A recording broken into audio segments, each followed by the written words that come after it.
Thank you very much, Flavio. Welcome, everybody, and thank you for the invitation. I'm really excited to talk to you about some of the really neat things that some of the young kids are working on. I have a great number of students working on some pretty high-level things, and it's really great having the connection with HPCC. It's been really instrumental in moving our program forward. I did want to start with a quick poll for the audience, one that's really important to me, I think, as a teacher of 18 years. There are different ways of reaching your students. So the quick poll question is, what is the best way to prepare students for a future that's constantly changing? So I'm really interested in people's takes on that, and I'll give you a little bit about my view. An outline for the presentation that I'm going to give today. A little bit, I'd like to start with a history of our program at American Heritage School here in Delray Beach. Also our connection to HPCC systems and Lexus Nexus. A little bit about the project we did last year with our autonomous golf cart project. And then getting into the real focus of what I'm working on is how to prepare students for that ever-changing future. Then we'll lead into the project that we're working on this year and the reasons behind that. So the agricultural project, the autonomous agricultural project, is one that we're really excited about, and I'm looking forward to sharing that with you. A little bit about the history of our program here at American Heritage. Flavio was talking about the rapid growth we've had. I started a high school robotics team in 2015, a year after we started the program. I started that with about 6 kids. We had a really successful year for our first year and won some awards. As we progressed through, we've really had a lot more influx from real high-achieving students, and we've attracted some great kids. This year we wound up winning our first tournament, and we placed very well in some additional tournaments and made it to the World Championships, where we were finalists in our division, the Roebling division. So it was a real coming-of-age year for us, and it was a very exciting one.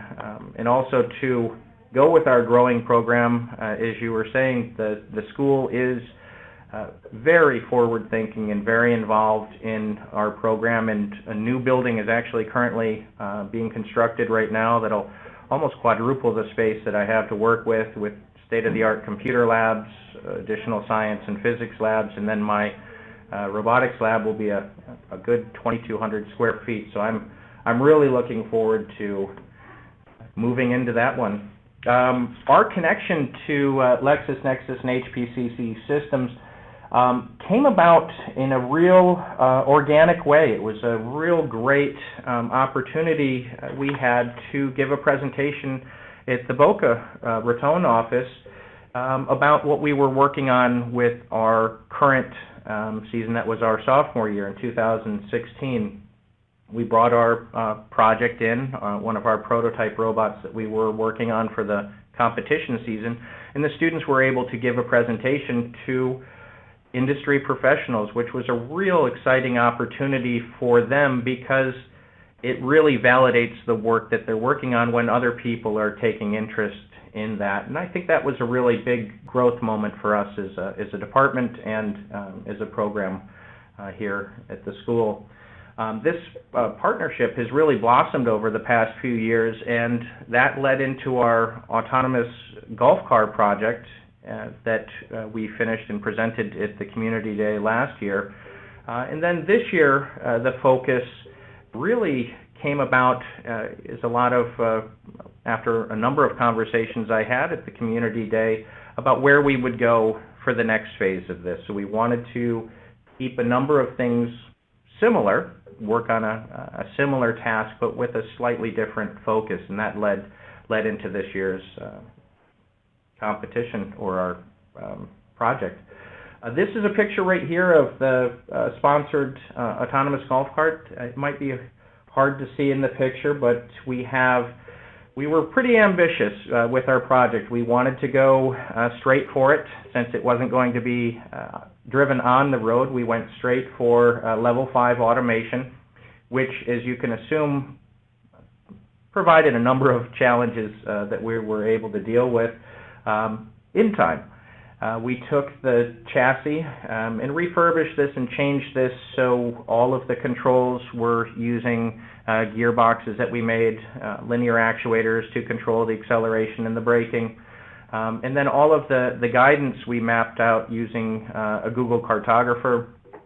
And then the main navigation was a GNSS system based on a GPS type format. It was able to navigate using LiDAR and stop using an ultrasonic sensor.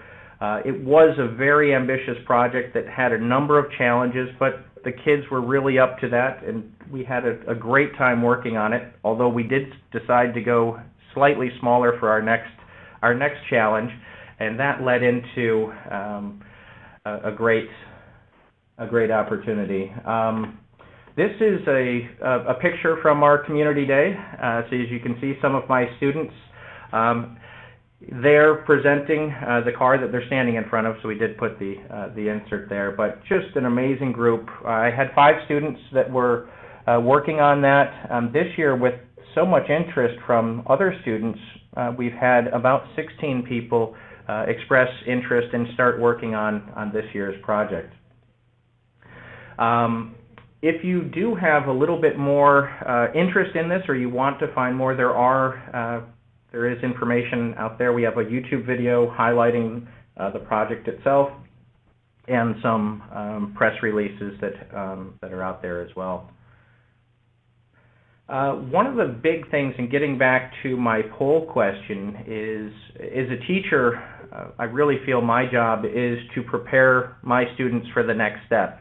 With the robotics program, obviously we have a more focused approach in the science and the technology aspect of everything, but how do you teach to a student for a skill set that may not be out there, or there might not be a job yet developed?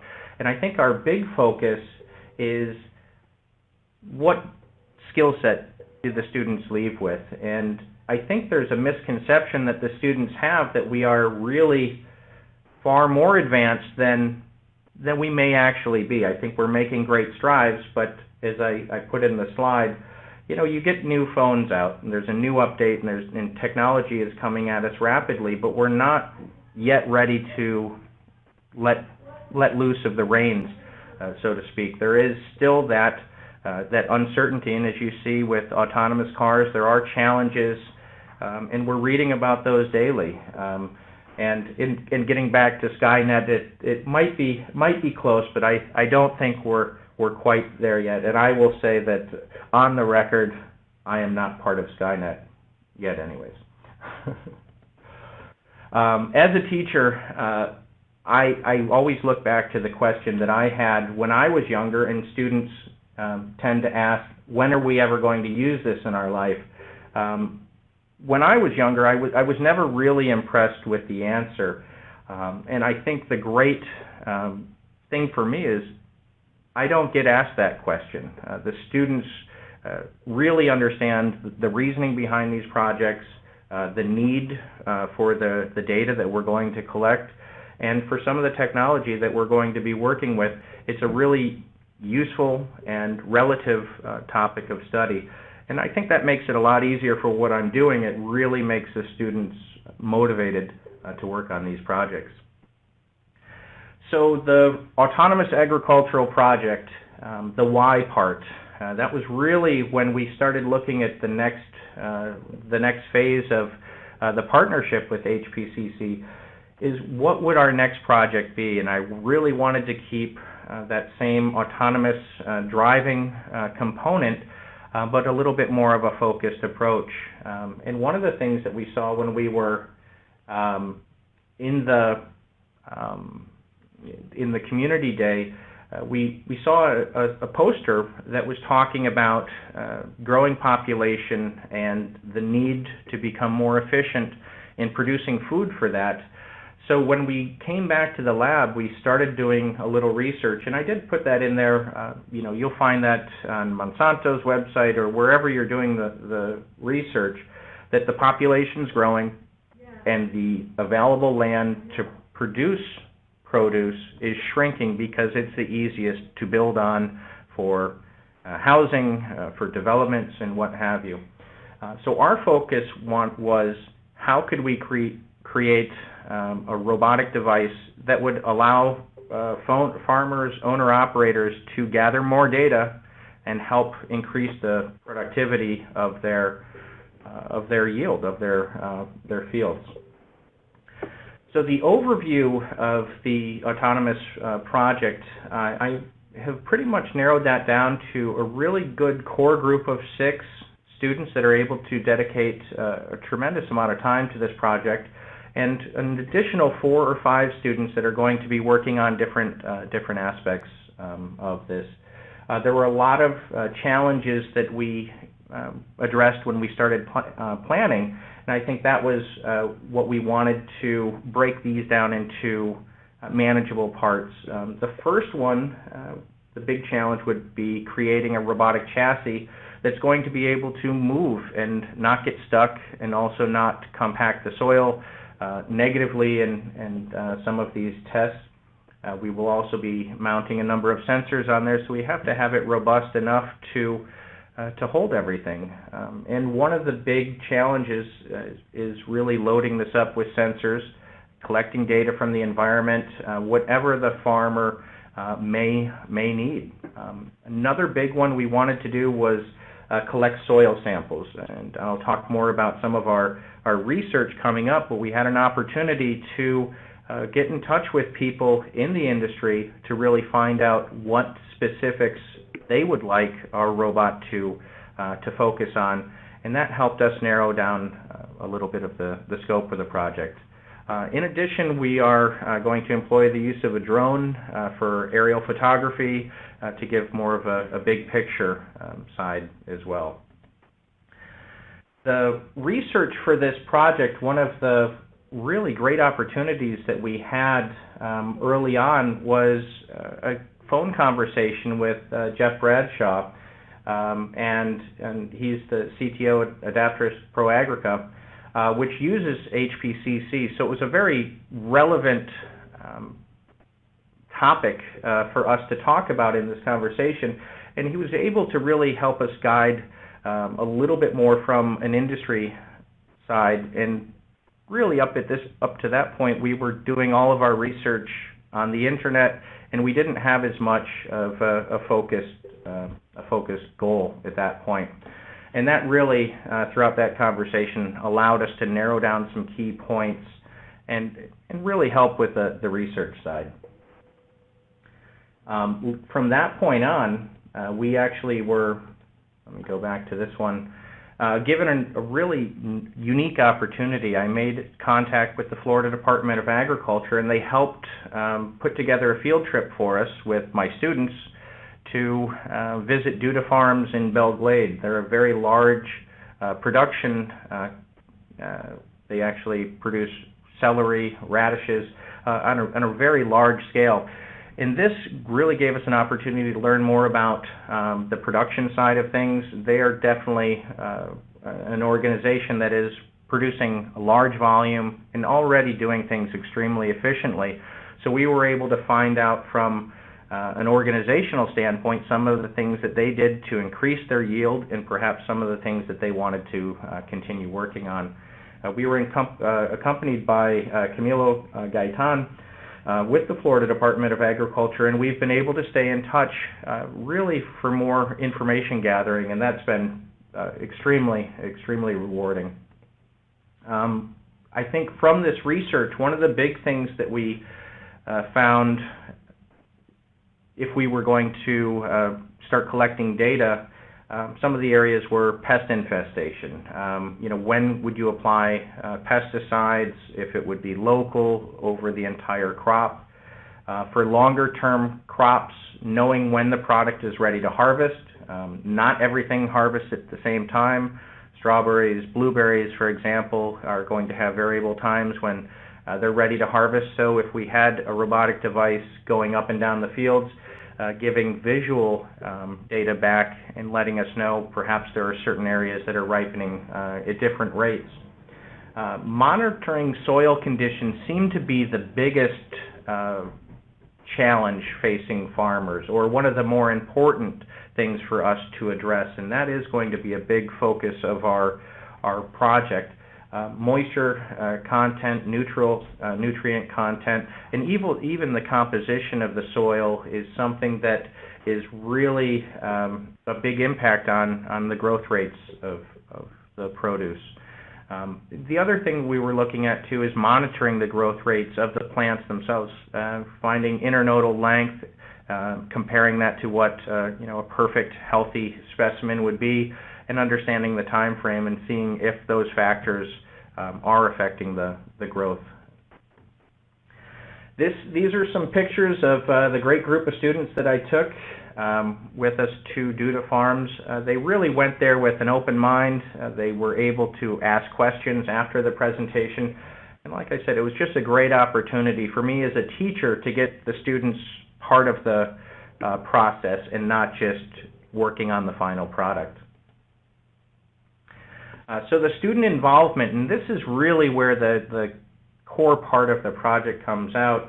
Since I already have a robotics program, we modeled it after the same way that I model our competition team, and we break that into departments for students that are excelling in those areas. So I have a mechanical department where students will work on the drivetrain. That'll be the CADing, the 3D printing, the CNCing of the parts, everything, the nuts and bolts of the project.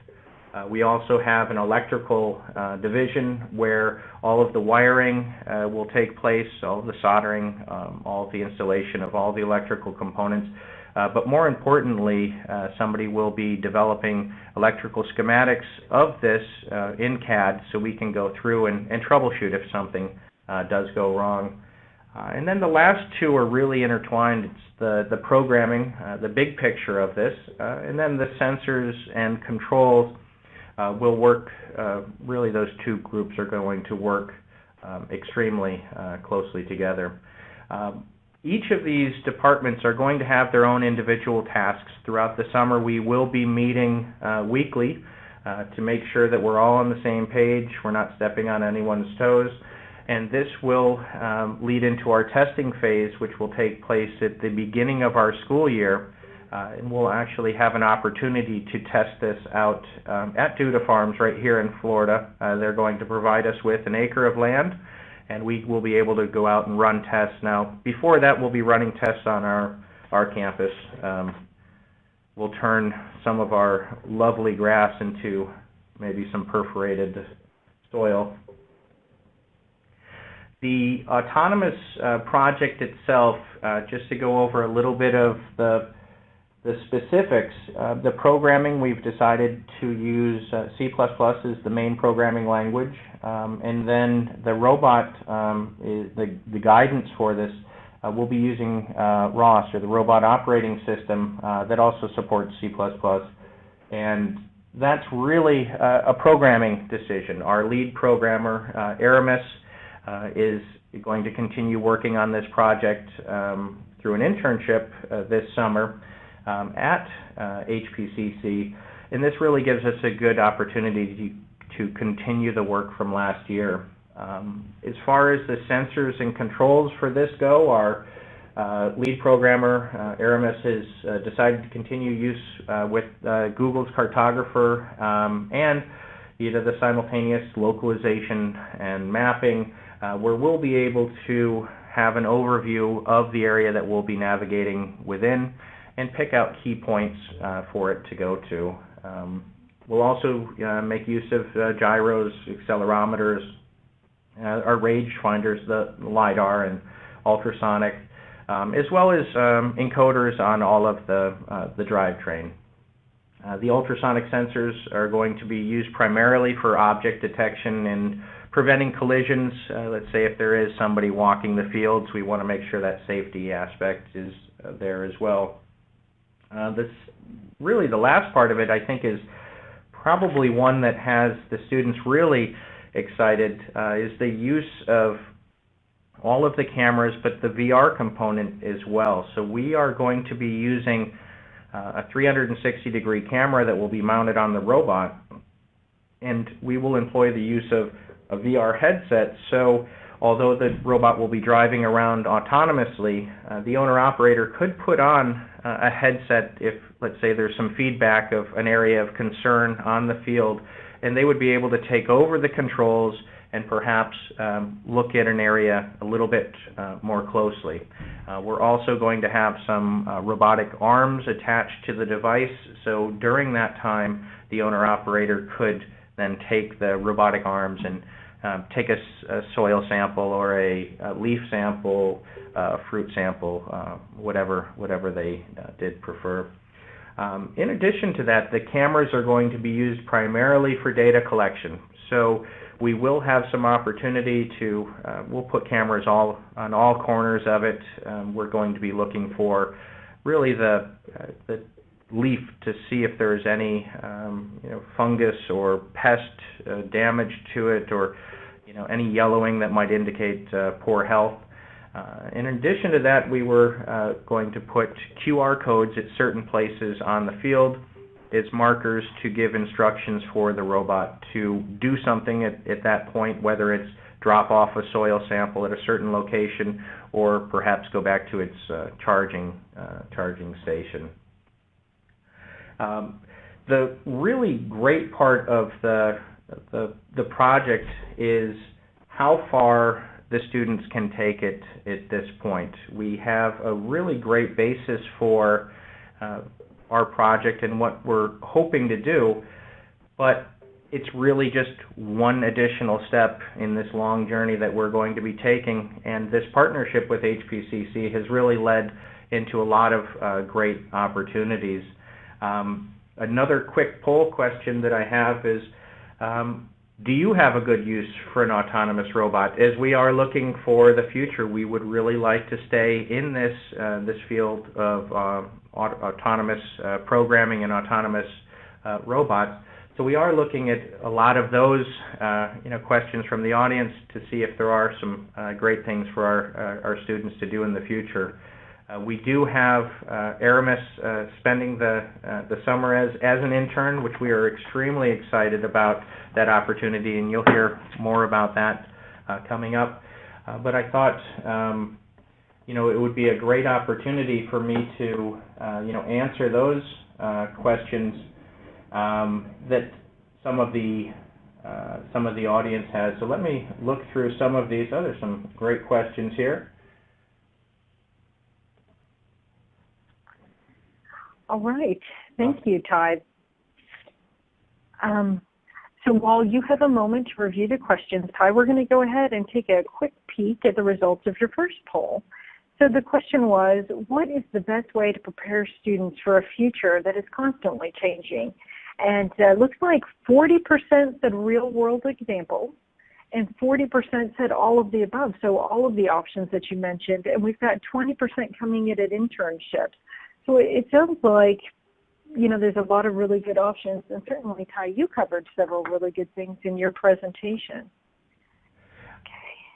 I think one of the biggest things that we really don't know, and what I want to do with my students is give them as many opportunities to have that hands-on experience and be part of the process. We can't predict what the future is going to have in store for them, but if we lay that foundation, I think they're in really good shape. Now, I went through some of the questions. If you have some additional ones. No, let's go ahead and do the questions. Let's start here. Here's an awesome one, Ty. Will we see you on BattleBots this season? Yes, actually, I did have a great opportunity to participate in Season 3 of the reboot of BattleBots on Discovery Channel. So they are airing every Friday at 8 p.m. And our specific match will be not this Friday, but I believe the upcoming Friday, the 24th or the 25th. they do have behind the scenes, and every once in a while we'll see our smiling faces pop up in some behind the scenes stuff, but we should be on a number of the episodes, and I would recommend catching them all. That's how we keep everything in check. We need to let the robots know that it's still us in charge. All right, fantastic. Could you take a moment to talk a little bit about the role of HPCC systems on all of the projects and how it's being used? I think the big help with the connection is that we build robots, and we've done very well when it comes to the mechanical side and the programming of a robot to get from point A to point B to interact with its environment. But what we're doing and our goal for this project is so far beyond where we are right now that having the connection with HPCC allows us to work on a platform to take this massive amount of data from all of these sensors. And I think one of the big things with what Aramis will be doing is trying to narrow that down and really consolidate the information into something that would be usable for somebody that is not as programming driven or tech based in that area. So if somebody could look at a map and all of the data that were collected is put on a map of a field that would really put it in easy to digest terms. So having that connection, I think, is extremely crucial for us to take this to the next level. Okay. Here's another question. Will your students be doing the analysis on the soil samples that are collected? It's a really good question. In fact, that was one that came up in our discussions. A big discussion that we had with the farmers was, what is the process? What do you have to do to the soil to get the information you're looking for? And one of the big challenges with that is the amount of preparation that you have to do to the soil to get that ready for analysis. So we did do a little research, and one of the big things for the analysis, the soil has to be sifted through, so there's no irregular pieces, uniform size, and dried completely. Ground up, and then the analysis can take place. For us, I think it was beyond the scope of what we would be able to do effectively, so we wanted to focus on the collection. So what we'll be doing is collecting soil samples and GPS marking those with the coordinates, and then we will be putting those in a box, and each sample will be individually labeled. And that's what we're looking at doing, is taking the task that would take place during the day and having the robot run at night so it's able to work when everybody else is sleeping. All right, fantastic, Cy. Really exciting. We've had several people say that they do have a good use case for the autonomous robot. So after today's presentation, we'll be able to go back and see who selected yes. If you are watching this after the fact and you have a good use case, please drop us a note. You can send it to techtalk@hpccsystems.com. It's the same email that was on our entry welcome slide. So please drop us a note, and we'll make sure that we get that over to Ty. Ty, we really thank you for your time today, and we really value our partnership with you. So thank you so much for coming and joining us.